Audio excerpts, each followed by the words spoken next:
The women's 400 meters, mostly because of Sydney. I'm very interested in that race. Um, the yeah, I mean, mostly because of Sydney, to see what she does and to see if she can put it together. We know she has the potential, but this is a new event for her. She's still learning it. So you're subject to make mistakes, and she's got to put it together through the rounds, and it's not going to be a cakewalk for her. Yeah, what have you made of her transition to that event this year? We see she opens up in Paris and gets beaten by Paulino, but then she PRs in New York, big PR, 48.74 to win USA. She'll go into Worlds as the favorite. Like, have you been impressed by what you've seen from her, and what do you think's her ultimate potential in this event? Yeah, I've been both impressed, and it has been what I would expect from an athlete of her caliber and coaching from Bobby Kersey.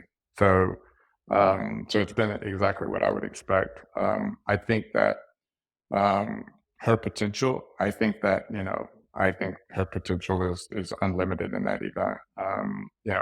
But I don't think that you can expect. If you think about the obvious, is can she break the world record in that event? I think it's possible. I do. I don't think you can expect that she's going to break the 400-meter world record. It's not going to come as fast as it did in the 400-meter hurdles. I believe that the 400-meter hurdles, both on the men's and women's side, are similar to, I think, the mindset of the athletes as well as that, whether it's Femke or, Rye, Karsten, Sydney, Dalila, all of the athletes who have been running really fast in those events, like the King those events, thinking these world records are soft. They're sort of, top times in the world, top 10 times in the world are a little soft, and we could push this event further. That's how I felt about the 200 meters when I first came into it. The world record was 19.72, and that record had stood since 1979. I started my professional career in 1990, so that had been hanging around for a long time. Mhm. And of course, we saw after that, that yeah, people started running 1970s and sixes and threes and fours and all of that. But I think that that's how they see that event. And I think that because it's with the hurdle, it's a very different type of event, very technical. So there are so many different areas that you can find improvement. How you approach the hurdle, how you come off the hurdle, hurdle technique, how efficient and clean you are over the hurdle, in addition to speed and strength, and then race strategy in terms of how do you break up the race into zones. So there's a lot of areas where you can find improvement.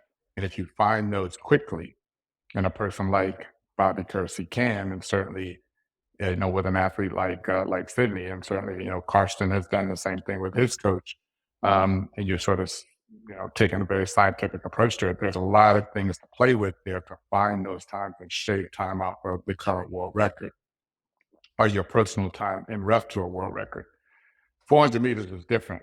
There are no hurdles. So there's no, let me find some time in terms of how we approach the hurdle or how we come off the hurdle or hurdle technique and how we can be more efficient as a hurdler. Remember, one of the first things Bobby did when Sydney came over was had her start running 60-meter indoor hurdles to improve her hurdle technique. That was a massive improvement for her and how it translated into her 400-meter hurdle outdoor race. You can't do that in the 400-meter flat. There are no hurdles. The technical part kind of goes out the window. So it's all about speed, strength, and then and the ability, strength includes the ability to, sort of combat like the guys sort of at the end of the race, things like that.